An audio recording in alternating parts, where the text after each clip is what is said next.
우리가 지나친 사각지대를 살펴봅니다. 아나운서 임세윤입니다. 서울의 한 초등학교에서 그 학교 교사가 숨진 채 발견됐습니다. 교사 3명이 또 세상을 스스로 등졌습니다. 최근 우리나라 교권 추락의 현실이 수면 위로 드러나는 마음 아프고 안타까운 사건들이 연이어 일어났었죠. 지난 7월 18일 서울 서초구에 위치한 서희초등학교에서 신규 부임한 23세 꽃다운 나이의 선생님이 유명을 달리하셨습니다. 서희초 선생님은 왜 학교에서 목숨을 끊었을까요? 선생님이 세상에 하고 싶었던 이야기는 대체 무엇이었을까요? 교실 안에서 선생님이 서 있는 곳은 대체 어딘지, 선생님을 위한 교단은 과연 있는 것인지 살펴보겠습니다. 지난 7월 전국 초등교사 노동조합이 실시한 설문조사에 따르면 무려 99.2%의 선생님이 교권 침해 경험이 있다고 응답했습니다.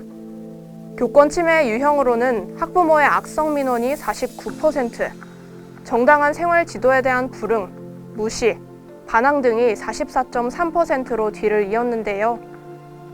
우리 아이는 왕의 DNA를 가진 아이이니 돌려 말해달라는 부탁부터 내 아들 손이 친구 뺨에 맞았다. 선생님이 수업 중인 교단에 누워 핸드폰을 보는 학생까지. 이런 사례들에서 직접 찾아볼 수 있죠. 그런데 이런 학생들 앞에서도 선생님들은 쉽게 학생들의 행동을 제재할 수 없습니다. 학생들의 행동을 제재할 수 있는 허용된 교육 지도가 없기에 무고한 선생님들이 아동학대로 신고를 당하고 있기 때문입니다.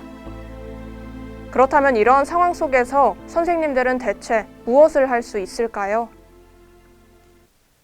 이번 사건을 계기로 선생님들의 정당한 지도와 교육이 아동학대로 여겨지지 않도록 제도적인 보완에 나섰습니다. 교원의 정당한 생활지도는 아동복지법 위반으로 보지 않는다는 초중등교육법 개정안, 아동학대 신고 시 수사 전 교육감의 의견 제출을 의무화한 교원지휘법 개정안 등 교권 4법이 지난 9월 21일 국회에서 통과됐습니다. 그러나 이 법안들로는 교사를 위협하는 아동학대 신고를 막을 수 없다며 아동복지법과 아동학대 처벌법을 고쳐야 한다는 목소리가 높아지고 있는데요. 아동 정신건강과 발달에 해를 끼치는 정서적 학대 행위가 무엇인지 모호해 악용될 수 있고 누구든지 아동학대 신고로 불이익을 받으면 안 된다는 문구가 오히려 신고를 부추긴다는 겁니다. 이에 여전히 선생님들은 밖으로 나오고 있습니다. 시위 주최 측은 개정된 초중등교육법은 법령과 학칙에 따른 교육 행위를 아동학대로 보지 않는다는 것을 명시했고 분명한 의미가 있지만 선언적인 내용이라는 평가가 지배적이라며 여전히 무분별한 아동학대 의심 신고로부터 교사를 보호하지 못하고 있다고 지적했습니다. 이러한 제도적 차원의 문제 해결도 정말 중요하지만 이 제도적인 개정이 모두 이루어진다면 과연 교권이 회복될 수 있을까요? 다시 시선을 돌려 지금 당장 교단에 서 있는 선생님들은 괜찮은 걸까요?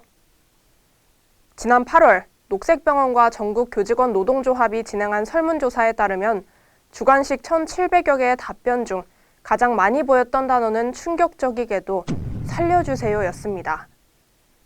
조사 교사가 일반 성인 대비 4배 많은 38.3%가 심한 우울을 겪고 있으며 16%가 스스로 목숨을 끊는 생각을 한 적 있다고 답했는데요. 녹색병원 윤간호 과장은 제도를 통해 해결되는 걸 기대하기는 너무 늦다. 우선 위험에 처한 교사들을 빨리 도와야 한다고 말했습니다. 교사는 노동자가 아니라는 인식 때문에 일반 산업의 노동자들이 받는 법적 조치로부터 열애돼 있는 상황을 지적하며 먼저 의학적 조치, 빨리 위험인자를 찾아 심리 상담이나 의사로부터 치료를 받게 하는 방안을 통해 교사를 보호해야 한다고 이야기했습니다.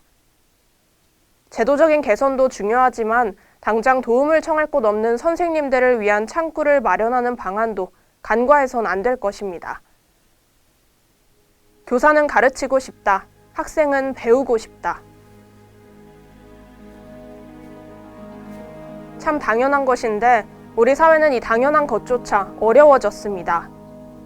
우리 사회가 교권을 사각지대로 몰아넣지 않도록 문제를 수면 위로 항상 끌어낼 수 있도록 함께 해주세요.